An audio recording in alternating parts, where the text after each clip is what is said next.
Welcome to the Orthodontic Pearls podcast, where we share tips and tricks to better your clinic, business, and life.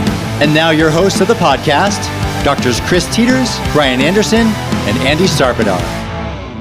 Welcome back to the Orthodontic Pearls podcast. With me, as always, is my co-host, Dr. Chris Teeters. Chris, how are you doing? Looking sharp today, man. You're wearing a collared shirt. It's not black. What is going on? It's not black.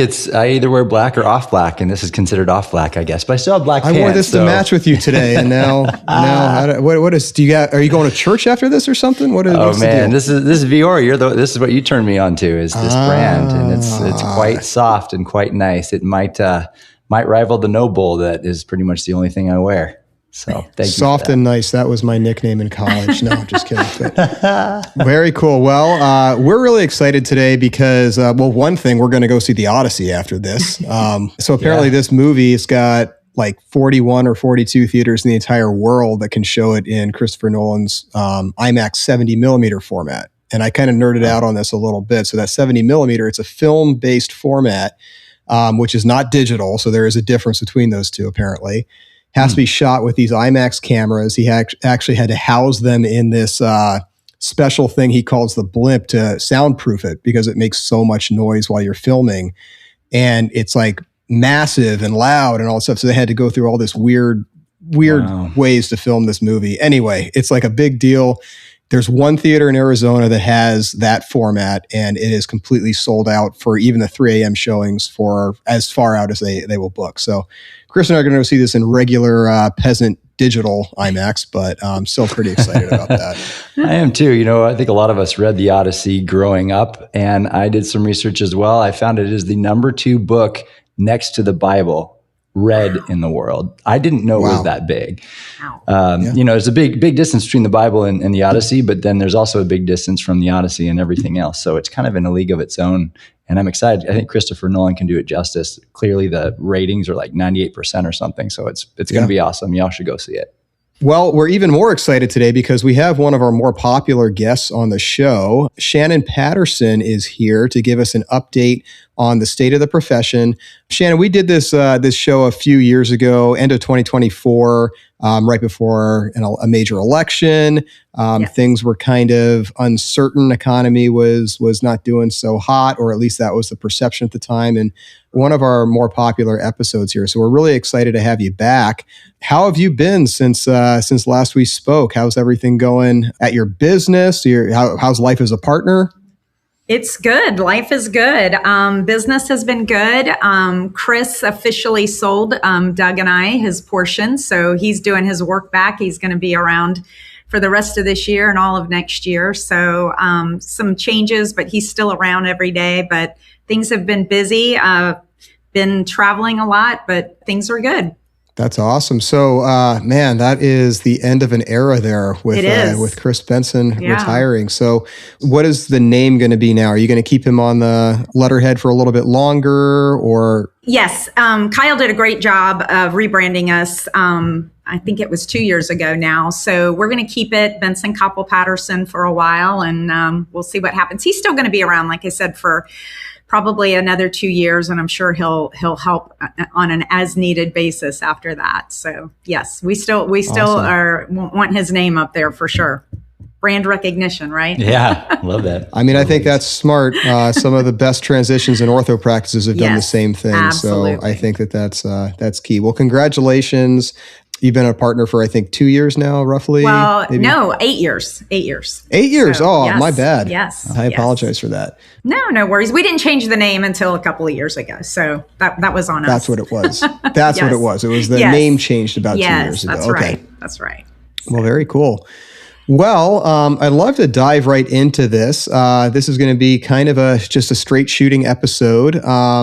I want to start by asking you the question that's on most of our minds, which is, how are practices performing right now? And what are the trends that you've noticed since the last time we spoke at the end of 2024?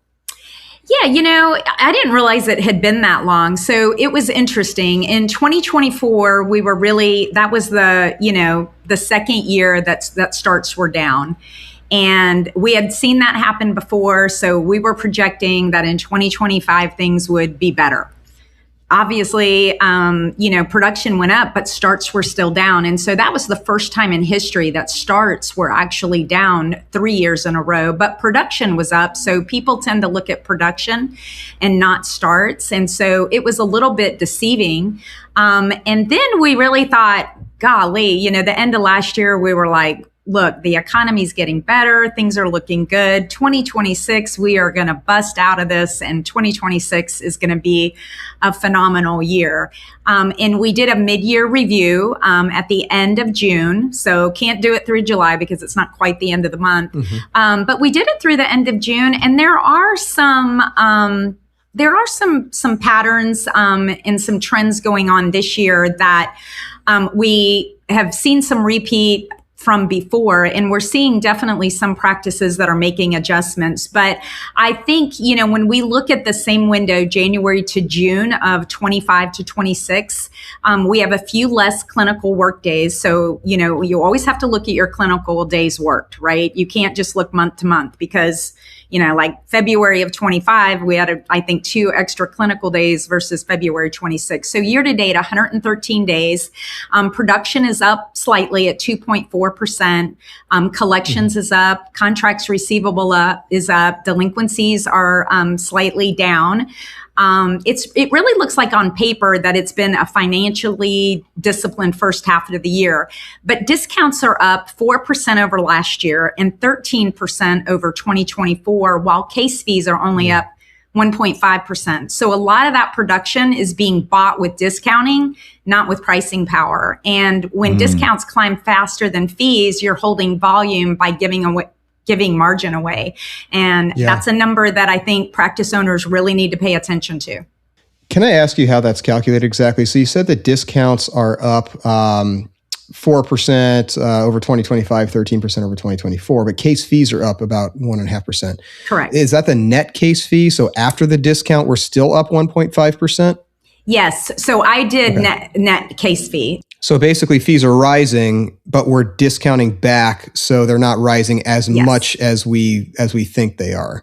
Correct. Correct. Okay, but they're still going up. So I mean, they're still going up, which is good. Absolutely. So, and we do look at discounts different than adjustments and write-offs. So discounts, again, are, some discounts you can't take away. I mean, obviously, if it's a family member or a referral, things like that. But I mean, just giving out, $500 before the end of the month, I mean, that can really just catch up with you. And it's something that you need to watch because it's hard to get your prices back up after that. Right? It's hard to tell one family that this month it's 500 or 1,000 off and the next month it's not. So you kind of get stuck in this cycle. And we were really happy post-COVID. One of the big positives of that was we finally saw people raise their fees after a decade of not really doing it. So it's something everyone should raise their fees 3 to 5% a year. Don't do it in January when all your charts are booked from your FSA and HSA exams. Do it in September or October. But that's a good time to do it. Yeah. Yeah. I think that's something that a lot of orthodontists woke up to around like after COVID times, but it is something that has always been a part of every lecture I've been to on practice management. You have to at least keep pace with inflation. Otherwise you are literally shrinking every year. It's that silent killer to profitability. 100%. We can see that in our expenses too. Now, do you have any figures on how expenses are doing? Because I'm thinking that our expenses are probably up more than 1.5%. Yes, and I'm wondering how profitability is affected by this. Like, production's up a little bit, but if we're down 20% in profitability, that's a big deal. It's a very big deal. Where does our profitability land in all of this? We've definitely seen it trickle up. But it's still, I would say 58 to 60%. A younger practice, it might be a little higher. An older practice, it might be a little bit lower. If you're renting space, you probably had a hard time, especially on the West Coast where we see those rent, prices kind of continually rise. Right. And, if you're using a lot of bells and whistles and you're not making those adjustments, I think some of the biggest things that we see with profitability right now is people that are kind of putting their foot on digital, but they're only doing it halfway. And, when you're at that 30%, digital share of chair, you're not really able to make any scheduling adjustments or any staffing adjustments. And that's when things can really, start eating away at that profitability. So, but most practices are still keeping it under control. But it is definitely increasing. And that is exactly why you have to increase your fees every year, to keep an eye on that. That is certainly the double-edged sword of digital. And I think that that's something that even the founders or the KOLs for these digital companies will freely admit. We've had a few of them on our show, and we've discussed that in detail, what the economics look like. And I know it sounds cliche to go all in on something to make it work, but it really seems like if you're 1 foot in, 1 foot out, that is the worst place to be. It is. And it was, unfortunately for us, that was a chasm we couldn't quite cross. We just didn't have enough acceptance of it in our community to feel confident saying this is all that we're going to offer. And because of that, I personally made the decision to back out of digital entirely because I recognize it's either all in or all out. It's an interesting discussion. And speaking of these regional trends, I would like to ask a little bit about that. So what are you noticing regionally? Are there areas of the country that are doing better? Maybe certain demographics that are doing better? What have you noticed in that regard? Yeah, you just keep asking me my favorite question. So I really love regional trends, and I really love to take a deep dive on it because I think it tells us a lot, right? So the Southeast has just been known for, the growth that we've seen in the demographics has always been the Southeast, right? The Sun Belt. People are moving to warmer areas. Companies are moving headquarters to less expensive states. And the Southeast has hugely benefited from that in the last 20 years. And really, a lot of families, things like that. So the demography has been good. So the Southeast has really outperformed in the market for many years. For the first time in 2025, we saw that drop. And I was like, wow, why did we see this drop? And one region that we saw rise was the Northeast. And the Northeast, when we look at demography, we know that the Northeast really felt that declining birth rate first, right? They had several states that had higher death rates than birth rates. And we really kind of started to see them struggle, but they rose when you looked at the regions. Now, I'm not talking about numbers. I'm talking about just overall trends. But when you look at what they had to do, they had to really start dealing with this, seeing less adolescents come into the practice about 5 years before the Southeast did.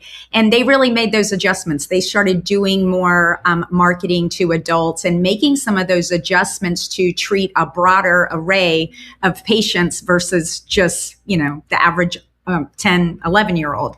And because they did that, we saw them rise. What's really interesting as well, though, is when we look at the aligner share of chair for the Southeast has dropped to, I think, an all-time low at 22%, or it was really at the end of last year. I think it is up a little bit this year.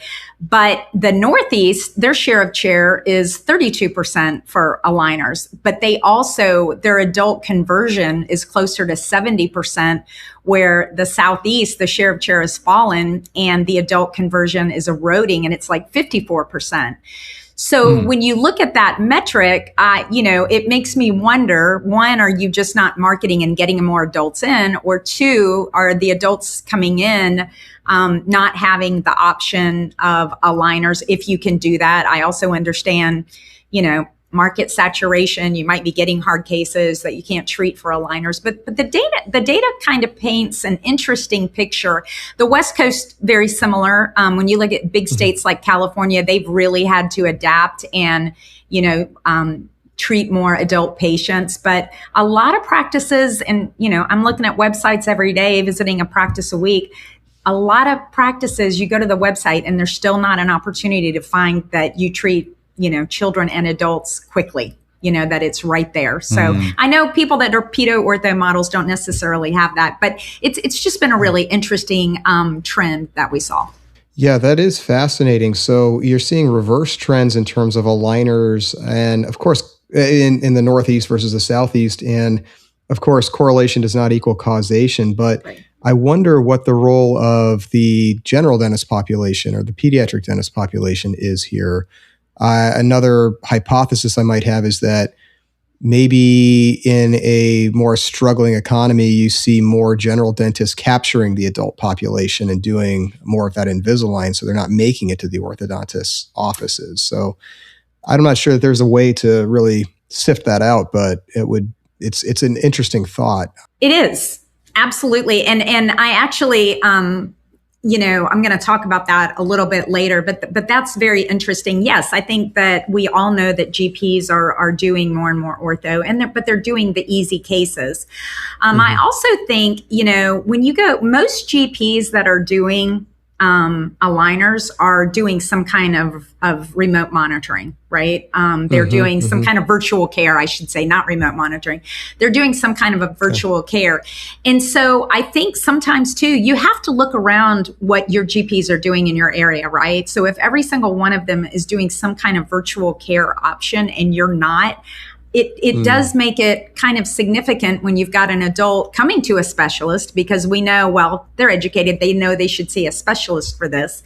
But if you're not even using the same technology that your GP is, it's interesting. But again, also, if you're not marketing, when we think about adult treatment, 70% of them are retreats, right? And so when you think about, marketing that way, putting a poster in your waiting room that says shift happens, right? If you had treatment as an adolescent and you've had some relapse, ask us today about our limited case options. I think we still don't promote in that way. And when you go to a general dentist, they do.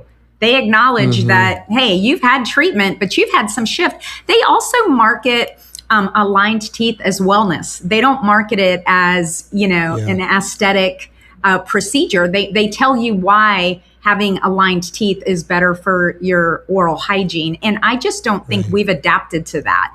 And so I feel like the doctors that have made some of those changes, it is definitely, they've seen an uptick in those adult exams come in. So I think it's a little bit different, each place. Hi, my name is Nick Wengler, and I'm the co-founder of Orthodontic Details. I'm sitting here with an invoice for nitrile gloves, and the invoice comes from United Safety Standard. It's for $995, and it was sent to my business partner and orthodontist, Dr. Jeff Biggs. But there's a big problem with this invoice. Jeff's practice has never ordered gloves from United Safety Standard. In fact, they've never ordered anything from that supplier. If Jeff's team would have paid this invoice, he would have been out $995 without even knowing it. Have you ever wondered how much money you're quietly bleeding in your practice? What about how often your buying group discounts aren't being applied, or how many times you're being charged for shipping when you shouldn't be? It's for all of these reasons that we at Details built BillCheck. You see, Details is like an Amazon for orthodontic supplies. You can order all of your supplies, from brackets and wires to coffee and printer paper, from our easy-to-use platform. And with BillCheck, your invoices are automatically reviewed for errors. BillCheck is like a second set of eyes on your invoices, looking to make sure your price matches what you're supposed to be charged, and flagging fake invoices or invoice errors that cost you money. Invoices for orders sent through Details are automatically centralized, digitized, and reviewed, so you and your team can have peace of mind about supplies and stay focused on patients, not purchasing. Want to learn more? Simply go to orthodonticdetails.com/BillCheck. That's orthodonticdetails.com/BillCheck, where you can learn more and schedule a demo. That is interesting. Marketing more as wellness. I was at a study club where that was a topic of discussion, and you are seeing these, especially I'm noticing it a lot in the younger practices, like the newer practices that are coming up. They seem to be more like wellness clinics or spas than some of our, I don't know if you want to call it traditional practices, but that's a very interesting observation there as well.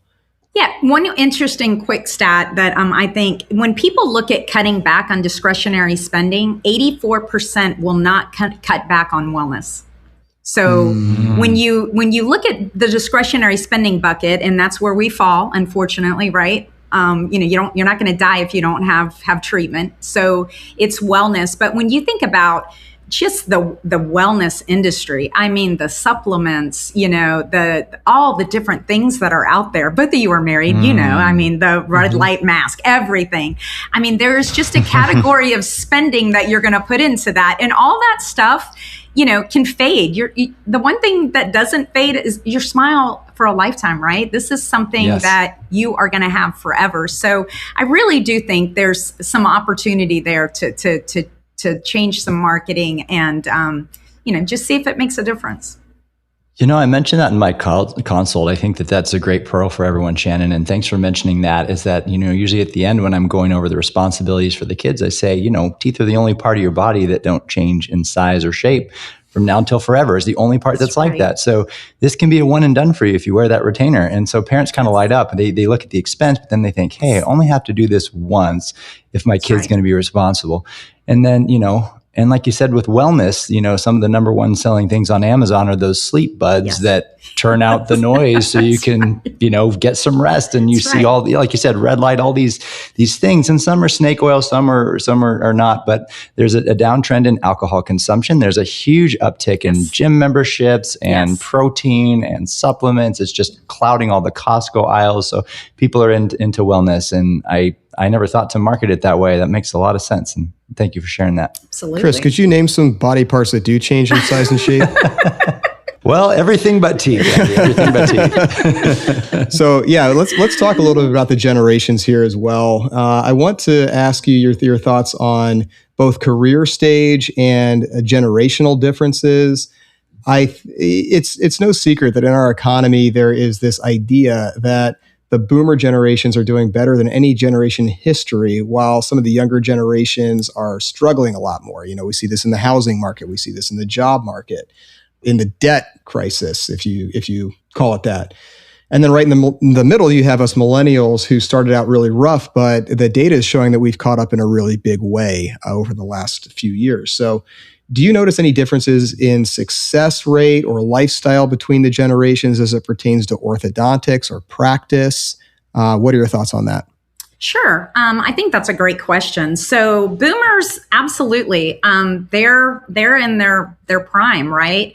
They're likely treating some second generation patients. Just kidding. But they're in that stage. They've been around a long time, right? Well, I'm joking and not joking. I go to offices all the time. I'm seeing and they're second generation. Exactly. A lot of them are pregnant teenagers, but you're young, but we are starting to see that. But the other thing, they've been doing this a long time. They have tenured teams who've been around a long time. They've lived in the community a long time. They don't have the turnover that some other offices have, but that's going to change as their referral sources, transition out and younger dentists come in. That cycle of life starts all over again, and you'll benefit. Yeah. Boomers also likely have things paid off, right? So their expenses are not, going up and down and all over the place. And then one other thing I want to shout out is boomers use consultants. I mean, we still see that demographic the most that is using consultants, and awesome. I say it on stage all the time. Practices that use consultants are outperforming the market. That's just the data. People can say what they want to say, but the data is strong. Millennials are absolutely killing it. I do think, Gen X and millennials are very strong. I think the real struggle isn't about the age cohort of orthodontics. I think it's really some bad advice that the younger generation got of live where you want to live. It was kind of like, the field of dreams, build it and they will come. That is just not how this works. Okay. No. And there are markets that are so oversaturated. You are going to it's going to be a constant grind, for a long time. There's just more options. And so, you just have to work a little bit harder. And it's just different. So I think that, there's only so many patients that need treatment, and there's only so many referrals that you can reach out to. One very interesting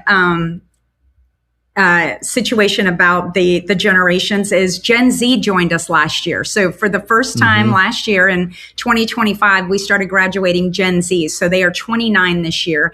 And boy, are they going to be different. First of all, they are very much interested in practice ownership. There's a lot of myths out there that they don't want to own. That is baloney. Yeah. Okay. That is just pure baloney. Okay.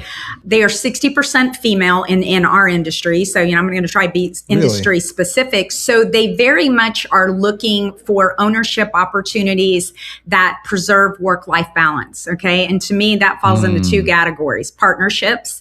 And when you look at now, we're 60% female graduates. Okay. That's graduates. That's no longer in residency. That is 60% actually graduated females. When you look at pediatric dentistry at 77% female, you rarely see a standalone pediatric dentist office, right? With one doctor in one office. You see a lot of partnerships. And so I think partnerships will be on the rise, but I also think they're going to embrace technology, and it's going to force all of you to change, right? Because they are going to embrace efficiency. So they don't have to see as many patients, or not have as many visits with those patients. Virtual care. They're going to force a lot of change, I think, when you start seeing them do startups and buy practices and things like that. So I think it's going to be interesting to watch. Yeah, that is interesting. And, on this topic of practice acquisition, that surprised me, because everything that I've heard is that the younger generations are not interested in ownership. They have too much debt, or they're, you hear a lot from the private equity groups that they can't buy these big practices. We had a guest on who had the exact opposite viewpoint on that. And anyway, you hear these things all over the place. You never really know what's true, but that was interesting to me. So they are actually hungry for ownership. Would you say more hungry than the previous generation, the millennial generation? Yes, I actually would. Yeah, I would say more. Yeah. We've been dealing with this generation, Shane and I, for the last 3 years. Shane Burden on our team, I think he knows every resident out there. So, we talk to them all day, every day, and they really want ownership. And I think that, probably what's throwing that off and people say they don't want ownership is they also have the most debt of any generation previously. Yeah. Added up generations previously. So when you're looking at $600,000 in debt, you're probably not going to come out and buy a practice right away, right? So they do take 85% of them, do take employment positions upon graduation, but they don't. Which is probably smart. Yeah. And like so I think that's. Yeah, they want to work. They want to learn how to sell a case, how to work with a team, how to be a leader, and all of those things. And so, but they do still want ownership. It's ownership's not gone. It's just delayed. We're just seeing it a little bit later. It's in ortho. Now, dentistry, I can't say. Dentistry is an insurance-driven market. Their margins, and when you look at dental salaries, just continually have gone down the last 4 years. That's a different model. But when you're looking at ortho-specific, a lot of people throw those dental trends in with ortho, and we really just look at the ortho trends. We're seeing delayed ownership, but ownership is not gone. Those dreams are not gone. How has practice accessibility in terms of, practice inventory? How has inventory, how has private equity affected the ability for these young grads to buy a practice? It seems there's a sentiment that private equity is buying up the biggest practices and then just leaving kind of the ones that are, fixer-uppers for the new grads to purchase. And also this idea that these exorbitant multiples that have been offered have driven up the cost of practices. I know a few years ago when I was trying to buy practices, the conventional wisdom was that I should be paying about 70, maybe 80% of trailing collections.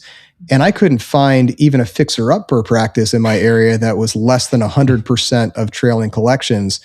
And I was advised by another consultant to hold out, to pass. They'll never get that. And it sold within 3 days. So because the inventory was just so low. That was the only practice I'd seen come up for sale in years. And, keeping an eye on the market, that's still pretty much the case. What influence has has private equity and inventory issues had on the ability of new grads to buy a practice? Or is that just what I'm noticing in my area and the rest of the country is different? Well, your area is special, Andy, that's for sure. I mean, it is the most saturated Sure market in the country. Okay. I mean, no doubt, hands down. When people tell me they want to go to Arizona, I say, good luck, call me back. Because, you guys just don't need any more orthodontists, let's face it, right? Yeah. So, but what's really interesting about that question, and, a couple of years ago, this was a hot topic, and the young doctors they were just frustrated. And they'd said, private equity's buying all the good practices.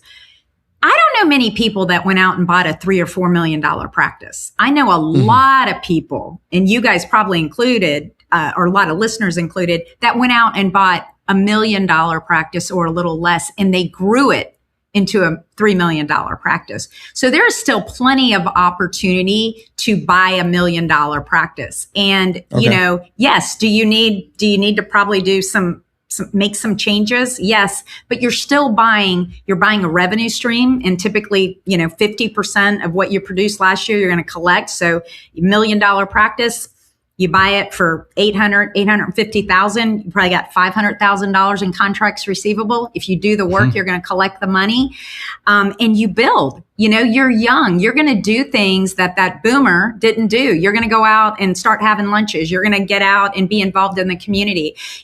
Doctors that live in the community where they practice definitely outperform, right? I mean, if you're a commuter, it's a struggle because you're not there all the time. And there's a lot of people that can't, that can't change. But we do see, that's a healthier demographic. But I think there's still a lot of opportunity out there. Is there opportunity in Phoenix? No. Is there opportunity, in other areas that is not as saturated? Yes. I mean, and you do have some states that are definitely more, they're more heavy corporate. And I think, what's harder about it is when you look at an area where it's all the GPs that have been bought up by corporate, and then they're bringing in-house referrals. But we still see people in those demographics still doing very, very well. So I think a lot of people just have to wrap your head around. And that's, that's probably what's affecting ownership more than anything. Is the thing about corporate is they pay very well. They have to, right? Because, you're not an owner and you're not going to work for nothing because you can see the numbers. You guys aren't dummies. You know how many cases you start a year, and how much that case costs that patient most likely. And so very quickly you think, I'm doing the math and I'm thinking I can make a lot more money being an owner, and you're always going to make more money as an owner. But when you're out and you're making 300, 400, 500, you're kind of in a cycle that if you're not willing to take a significant, change in what you're bringing home each year, it's going to be hard to buy but what they don't realize is, ownership brings a lot of pearls because, there's a lot of tax shelter in that model. But when you, and if you're able to pay that off in 7 years, I mean, your cash flow just doubles. I mean, it is ownership is really there. So I think some of the bigger issue is they've gotten used to making a lot of money and they don't want to necessarily step down.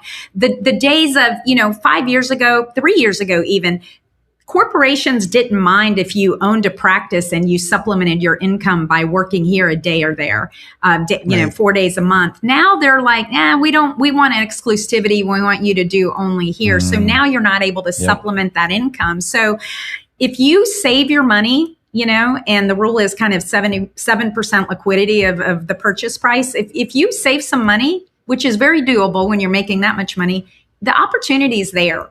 And you just have to realize, you have to take a little bit of a step down, but very quickly you're going to surpass that and make a lot more money. But the first 2 years is you're going to make less. But even with the tax shelter, I mean, it's amazing when you look at, after expenses, after, the loan payment, and after federal and state income taxes, the difference in being an owner and being an employee. Because if you're making $350,000, $400,000, you're in a very high tax bracket and you have no tax shelter. So there is still opportunity out there to purchase in super saturated metropolitan areas, probably not so much, but I mean, most of these guys that have $3 million plus practices just had a regular $1 million practice when they started. So, Shannon, what would you say are the top locations and maybe some of the locations that you would absolutely avoid?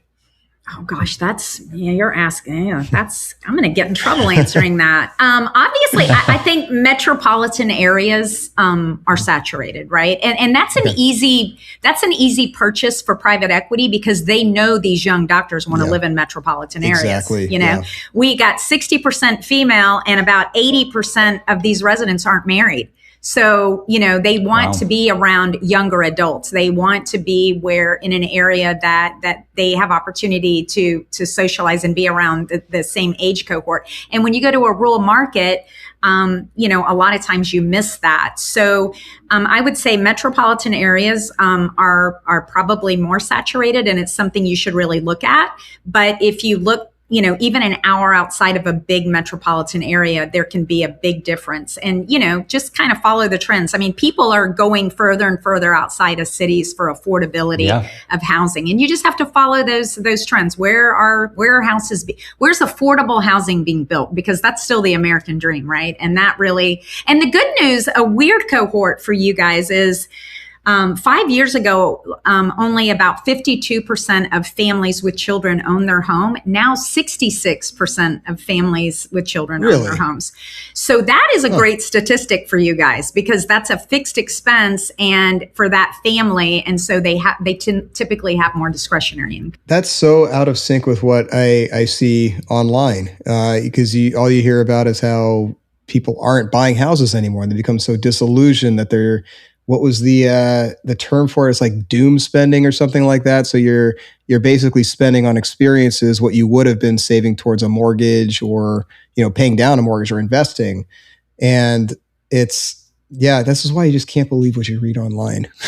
Well, true. And I think that, when you look at families, though, now that's a family statistic. Yeah. Oh, that's a fair statement. Yes. Yeah. So, okay. You've got a lot of, because I have 3 kids and, so they're all in that cohort. I thought you were going to say 3 families. That's a different families, story. Families who have children, now 66% of them own a home. So that is a great stat for ortho. Good. But there's still a lot of people, that don't own homes yet. But people, when they have kids, they tend to want to have home ownership.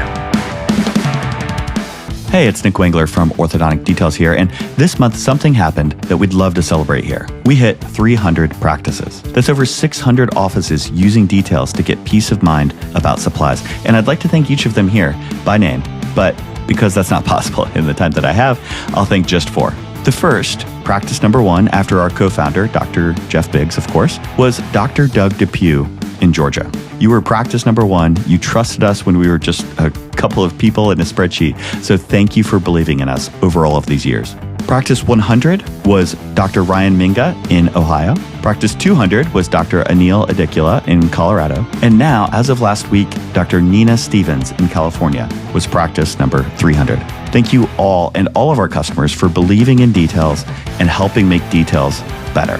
If you're not one of these 300 yet, come see why practices trust Details with inventory and ordering for their practice. Founded by orthodontists and majority owned by happy doctor customers, Details gives you one place to manage inventory, ordering, find savings, and more, including BillCheck, a second set of eyes for your supplier invoices and receipts. To learn more and schedule a demo, go to orthodonticdetails.com. That's orthodonticdetails.com. I want to ask you, with this topic of the general economy, real estate, where does inflation land with all of this? Where are we at with inflation right now, and how is that affecting purchasing power? How is that affecting the dental practice profitability, orthodontic practice profitability? And related to that is associate and employee pay. I think intimately related to that. Like, why don't we start with that one actually? Because that's a question that comes up all the time on the forums. Is where has associate and employee pay gone over the past few years? Has it leveled out a little bit? And maybe if you're willing, give us some averages on, say, what does an office manager make? What does a clinical assistant make? What does the average associate make?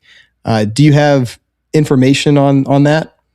Yes, and you just keep putting a target on my back, Andy. But I'm going to answer this. I'm not asking the easy ones. This is you're right. This is a loaded question, and one that is a lot of education on our part to help people understand. I wouldn't say there's an industry average. Okay.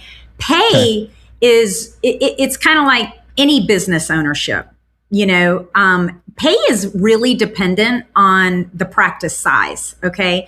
I don't think if you see 40 patients a day, you should get $1,600 a day if you're seeing 80 patients a day, $1,200 a day isn't fair, right? Right. So you have to look at, because and I don't like a lot of these young doctors, there's been some misinformation out there, like we're going to pay you on production and you're going to make $700,000 a year. First of all, that's baloney. Okay. If you're hearing that, please call somebody. But when you're paid on production, you're only worried about starting a patient. And when you guys look at your industry, what's more important, the start or the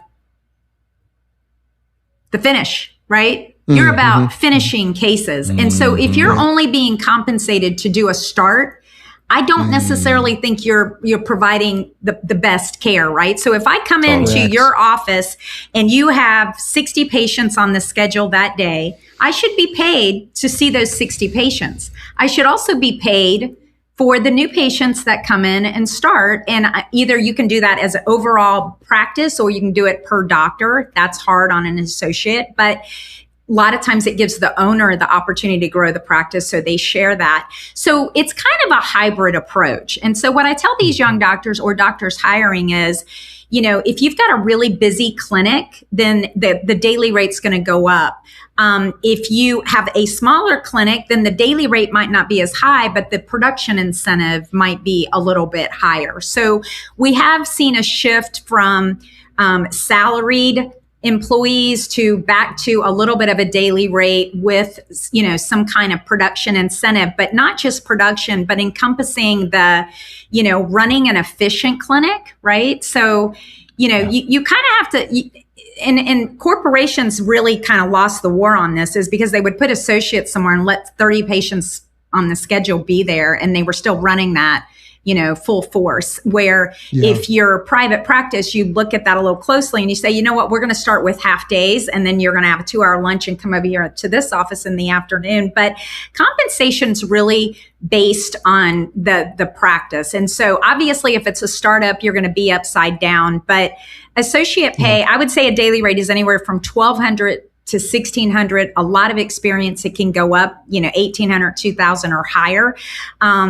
We've seen, that come down for some, and the production incentive be put more in place. We've seen a lot of people that are per diem get their days cut. So they're actually got a high daily rate, but they're working less days because, they're, especially corporations that employ, they're making those adjustments because they have to. So I tell young doctors all the time, a daily rate is not just a standard thing. You need to, if you're seeing more patients, you can justify a higher compensation. If it's a smaller practice, you're probably going to be incentivized as the practice grows. And I think that's the fair way to do it. So that's interesting. So in general, the compensation is going down a little bit. If anything, I would say, at least in terms of total dollars, not necessarily per hour or per day, but in total dollars, it's going down with what presumably is shrinking of the offices as well. I would say guaranteed income is either flat or maybe it's taken a dip, but incentives have increased. So got it. Okay. That's kind of the way to look at that. So your guaranteed income, if the practice isn't big, might not be as high as it would have been 2 years ago, but the opportunity to make more is there. But let's face it, I mean, practices aren't necessarily doing more right now. So you're kind of chasing a carrot all the time, right? So as an owner myself, I wouldn't think I'd be switching to a production-based incentive unless it was going to benefit me. And the way that a production-based incentive is going to work is if the alternative is they're not growing it enough, or I'm phrasing that weird, but you kind of get what I'm saying, is that if, like, we always have those discussions, say with our TCs, for example, when things start to go down. If things are going up, we like to keep them on that daily rate, right? Or that flat rate, because that's extra profit. But when our profitability is starting to go down, then it's like, well, we got to share this a little bit. At least that's the selfish owner's way of looking at something, which, at the end of the day, we're all self-interested and we have to look out for our bottom lines, just like any associate would.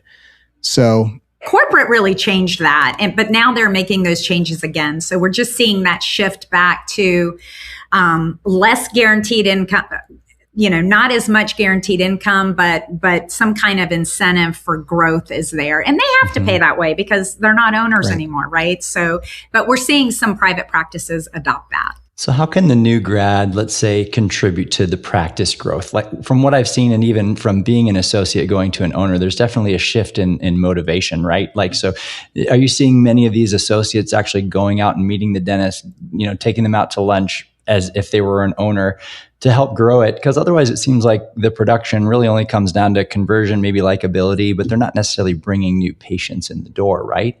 That is such a good question, Chris. I'm so glad you asked that. So we're going to do a little role play, okay? You're the orthodontist and Andy is the general dentist. And I work for you, like Chris, I'm okay? gonna get in trouble. I work for you, Chris. Andy, I reach out to you and say, can we go to lunch? And you're like, I don't even know this associate, but yeah, I'll go to lunch, right? And I don't even want to go to lunch with Chris, quite frankly.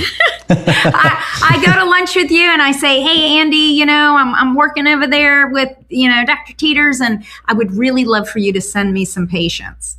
Right. And the first thing most of the time that you're going to ask is, well, what's going on over there? How long have you been there? I've been there 1 year. Well, how long's your contract? 2 years. You're going to say, why am I going to send you patients if you're not even going to be there to finish them? So 100%. We tend to put these associates in really bad situations. So what an associate will do, especially a new grad, I love new grads. That's our cohort. I mean, they're excited and they want to learn. They're just sponges. I mean, this generation values, constant learning more than any previous generation, but it allows you as the owner to kind of have more face time with new patients, more face time with some of the GPs in the area, more face time in the community. So if you utilize it right, it's allowing you to have free up some of that clinical time to have. So, but trying to send an associate out to market to people when you don't know. Now, if I have a pathway to partnership, that's a completely different story.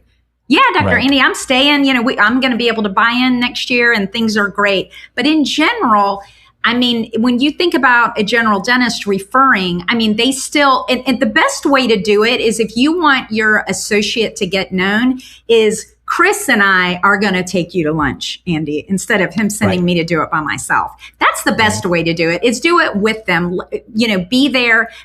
Your goodwill is so important when you hire an associate, but the people that call and complain about the associates are doing everything wrong. They're just throwing them out in the satellite offices and saying, well, they're not growing it, and it's like, you're not setting them up for success. There is a way to do it. And so people that really give that goodwill to their associates and they're marketing with them and they're doing things together, I think they have much more success with that. That makes sense.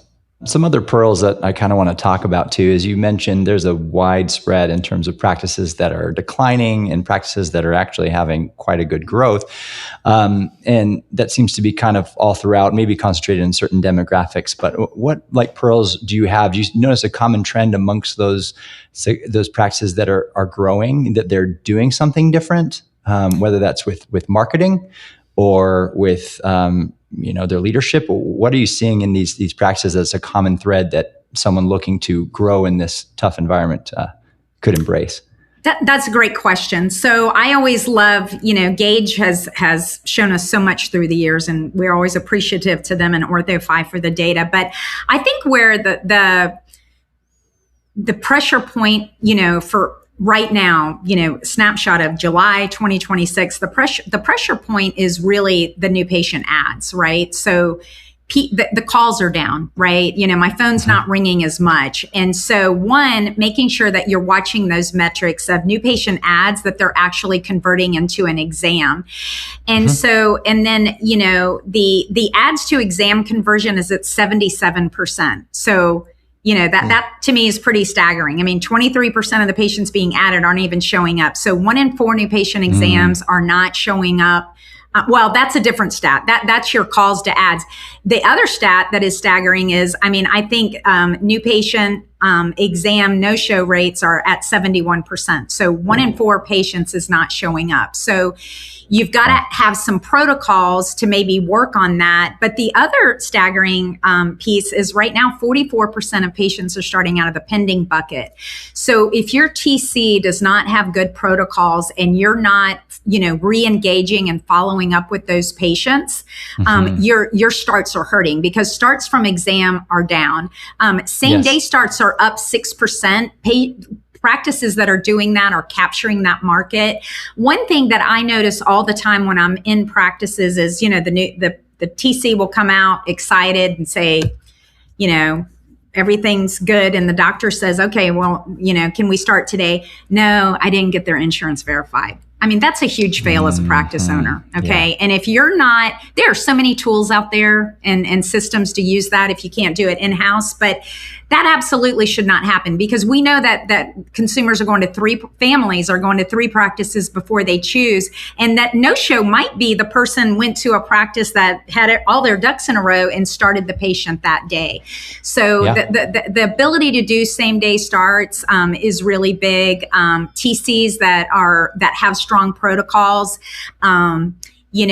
practices that are embracing, some other things, phase 1 is on the rise if you're really tight in with your pediatric referrals, things like that. And add-on services, I think that's been the theme last year and this year. If you're not doing something like retainer insurance on the front end, we're looking at production per case is what you guys should be looking at. It's really about counting the appointments and the heads. And so if you look at the production per case is increased because people are doing those add-on services. So I think those practices are the ones that are growing this year. Hi, my name is Nick Wengler, and I'm the co-founder of Orthodontic Details. I'm sitting here with an invoice for nitrile gloves, and the invoice comes from United Safety Standard. It's for $995, and it was sent to my business partner and orthodontist, Dr. Jeff Biggs. But there's a big problem with this invoice. Jeff's practice has never ordered gloves from United Safety Standard. In fact, they've never ordered anything from that supplier. If Jeff's team would have paid this invoice, he would have been out $995 without even knowing it. Have you ever wondered how much money you're quietly bleeding in your practice? What about how often your buying group discounts aren't being applied, or how many times you're being charged for shipping when you shouldn't be? It's for all of these reasons that we at Details built BillCheck. You see, Details is like an Amazon for orthodontic supplies. You can order all of your supplies, from brackets and wires to coffee and printer paper, from our easy-to-use platform. And with BillCheck, your invoices are automatically reviewed for errors. BillCheck is like a second set of eyes on your invoices, looking to make sure your price matches what you're supposed to be charged, and flagging fake invoices or invoice errors that cost you money. Invoices for orders sent through Details are automatically centralized, digitized, and reviewed, so you and your team can have peace of mind about supplies and stay focused on patients, not purchasing. Want to learn more? Simply go to orthodonticdetails.com/BillCheck. That's orthodonticdetails.com/BillCheck, where you can learn more and schedule a demo. We just had Ben Fishbein on the last podcast, and he says a regular start is actually a same-day start, and he calls the ones that don't a delayed start, which I thought was a really cool mind shift for the staff. Like when they're coming in, it's most likely going to be a same-day start. Of course, if they're ready. We're not going to start a patient who's not ready to meet a goal. You have to go with the right, everything else first. But I like that kind of shift in mindset. And then I guess on that same line, you in the pre-interview, you talked a bit about airway. I know it's a very controversial topic right now, but also is a very hot topic. And I think a lot of these moms are getting in these groups, learning about, expansion and airway. And, what have you seen in terms of those trends? I think that, yes, I think it totally depends on where you live, right? So if you live where, it's a moms are high educated and they're hearing these keywords and trigger words like airway. I mean, no matter what you think on the topic, I think it's something that has to be addressed. And I think a good way to start with that is just talking to your pediatric dentist, right? Because moms have a relationship with them. They're already talking to them. I mean, something that we noticed several years ago was we had a lot of pediatric dentists reaching out to us saying, I want to hire an orthodontist. Well, of course, we don't want to help them hire an orthodontist, right? Because usually it's hurting somebody we know in town, right? Yeah. So, but for the longest time, I thought, well, these guys just want to keep in-house production and get get their numbers up. But when I started asking, and why do you want to add an orthodontist? Because it's not easy for them, right? And they really said, because nobody around me will do interceptive treatment. So I really think it's so important for you to have conversations. And if you have a pediatric dentist sending somebody to you and you tell that parent, we need to wait, we'll see you back in 1 year, you've got to be, and hopefully everyone is, but I'm shocked at the communications and correspondence between orthos and referrals right now.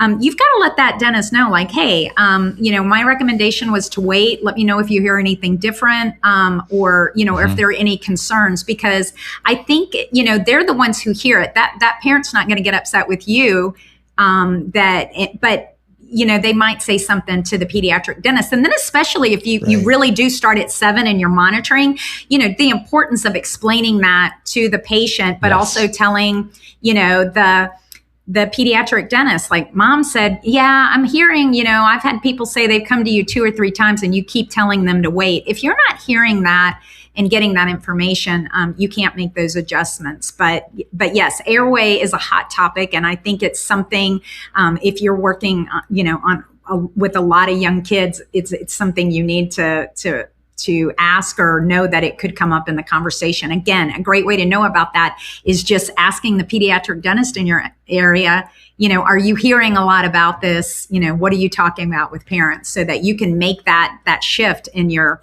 new patient exam. Yeah, that makes a lot of sense.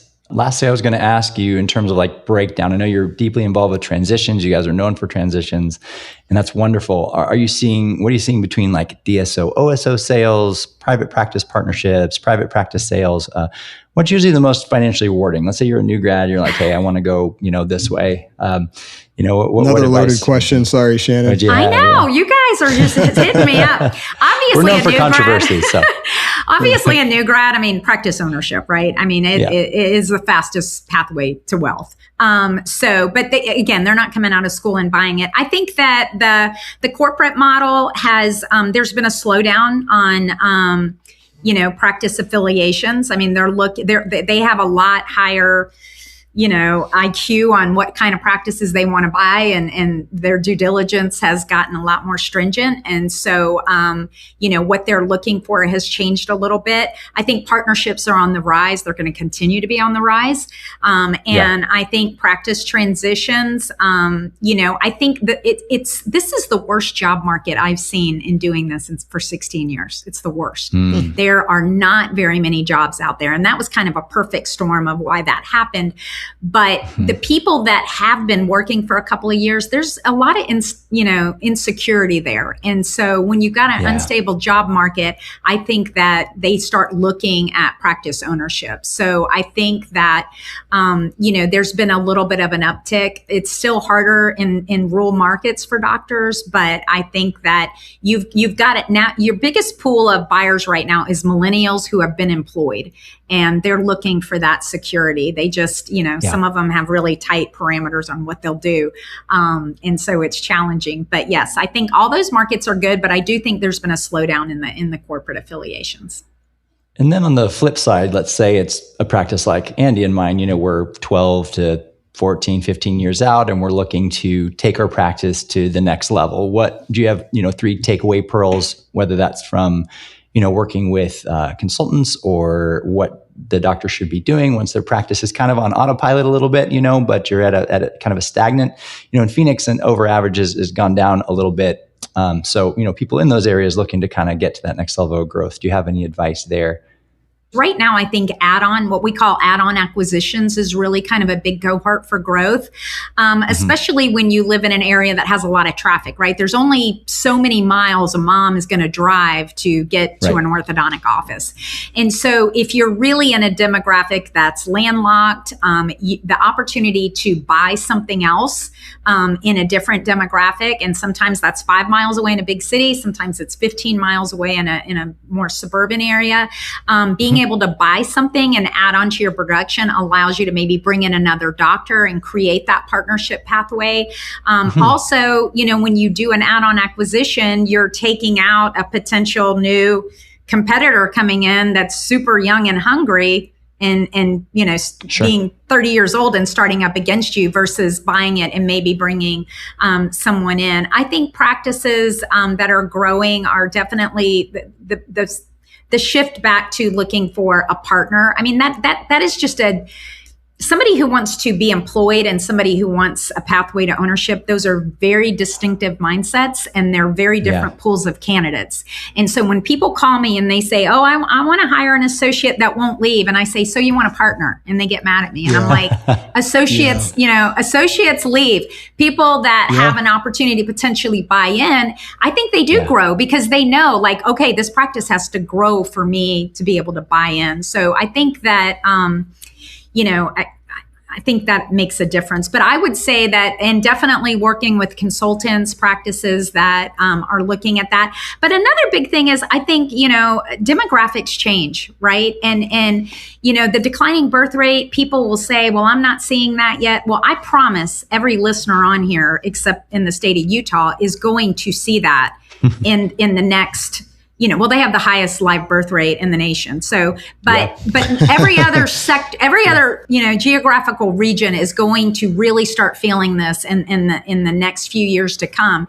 And so you really do a demography report every 3 or 4 years. I say every other year, but every 3 or 4 years, go out and just know what's changed around me. Has the better schools, is this school now more popular? Are the homes not, because one thing that's happening is homes aren't turning over, right? Those really expensive homes, people are going to build out rather than buy. So you've got a little bit of a demographic shift of people, seeking affordable housing, building is changing. So that is something else to look at as well.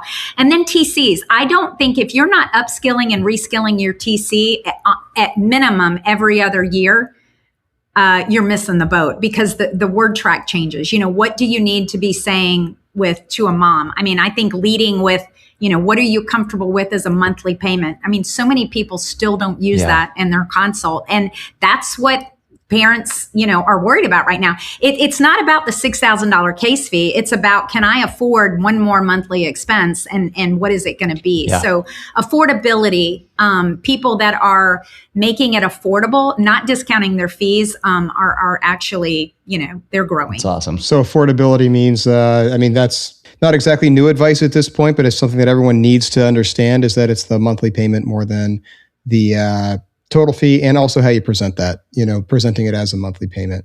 Let's finish up here, Shannon, with just a discussion of what the future of practice is going to look like. If we can project out for the next year, the next 5 years, 10 years, give me your most pessimistic outlook and tell me how we can prepare for it. And then give me your most optimistic outlook and give us some tips on how we can get there. Yeah. So obviously the number one is the birth rate, right? You guys picked an industry that, you're treating children and we've got a declining birth rate. There's nothing we can do about this, right? We just, can't fix this. So there's no policy or response that's going to change the arithmetic, but geography, household formation is widely unknown. So you need to know your own area. So again, do that demographic study, that local birth cohort trend matter in your area. The competitive mix is changing, right? The threat isn't a total case loss. GPs and DSO'd employees, GPs are doing high margin cases. And what's really interesting, everyone complains about GPs. I've spoken to some GPs just to kind of understand this. And what GPs are telling me is, we're not making any money off aligners. We're just trying to get into the restorative stage. And so that's really interesting to me. So, but yes, we're seeing the referral channels change. And then discounting, this is hurting the industry. It becomes structural rather than tactical. And it's, and while you're discounting fees, all your other expenses are going up. So I think the biggest cohorts are, fewer kids, GPs taking the easy cases, and discounts fill up the schedule. So the pessimistic case isn't one of those. It's all three of those together. And the doctors who will be fine are the ones who didn't predict this, but the ones that had clean numbers. They had disciplined pricing and affordable pricing, and that's kind of how they get around that.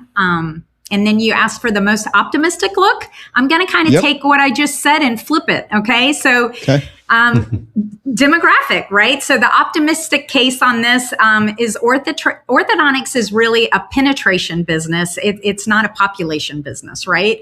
So only a modest share of people who actually would clinically benefit from treatment has never been in your chair. Right. So smaller families are going to have more discretionary spend per child.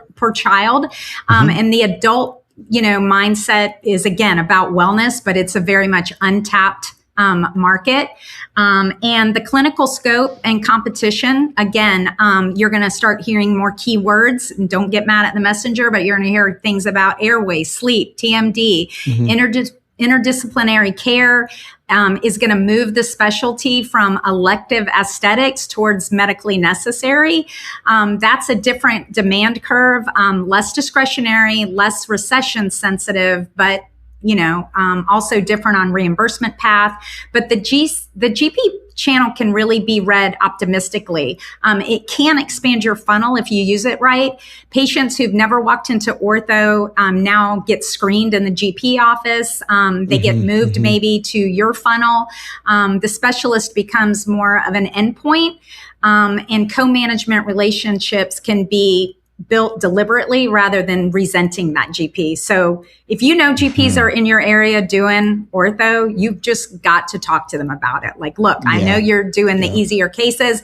If you're looking to just try to get to that restorative stage, I might be able to help you out because I know what I'm doing and I can get these teeth to move. So again, it really, that really matters. And then I think technology changes production per chair hour. So not just the case fee. So embracing technology with AI, virtual care, those kind of things, I think is going to give you the capacity to either make some shifts in your schedule and help that way.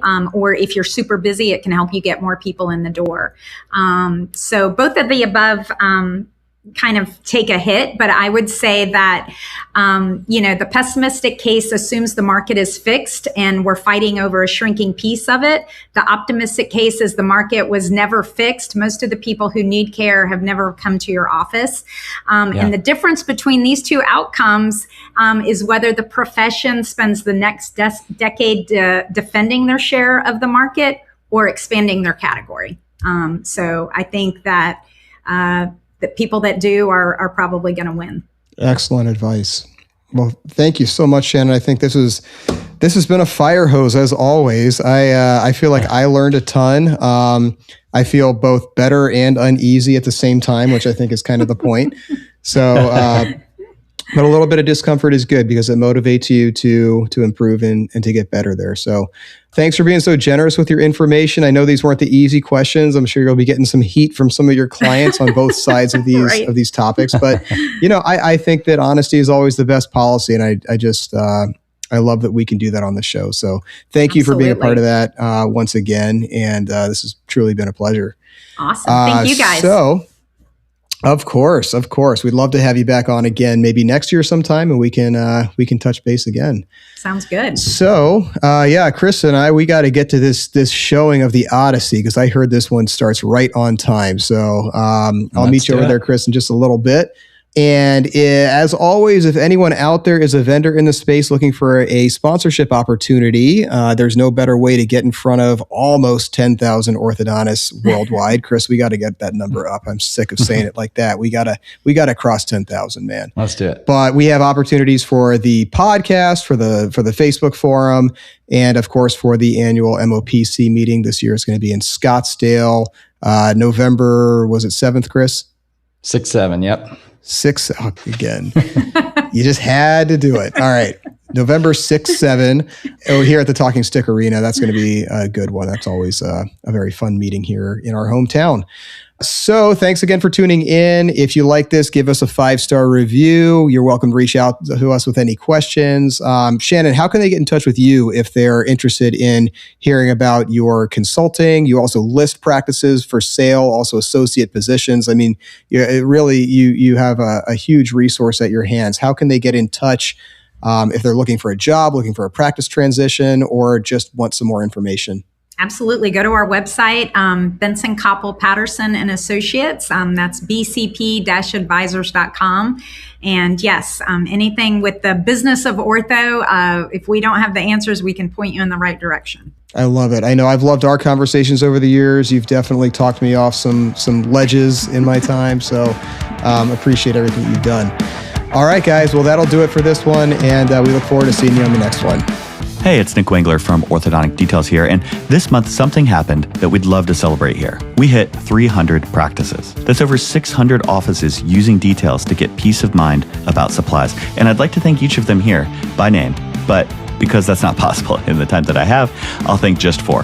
The first, practice number 1, after our co-founder, Dr. Jeff Biggs, of course, was Dr. Doug Depew in Georgia. You were practice number 1. You trusted us when we were just a couple of people in a spreadsheet. So thank you for believing in us over all of these years. Practice 100 was Dr. Ryan Minga in Ohio. Practice 200 was Dr. Anil Adikula in Colorado. And now, as of last week, Dr. Nina Stevens in California was practice number 300. Thank you all and all of our customers for believing in Details and helping make Details better. If you're not one of these 300 yet, come see why practices trust Details with inventory and ordering for their practice. Founded by orthodontists and majority owned by happy doctor customers, Details gives you one place to manage inventory, ordering, find savings, and more, including BillCheck, a second set of eyes for your supplier invoices and receipts. To learn more and schedule a demo, go to orthodonticdetails.com. That's orthodonticdetails.com.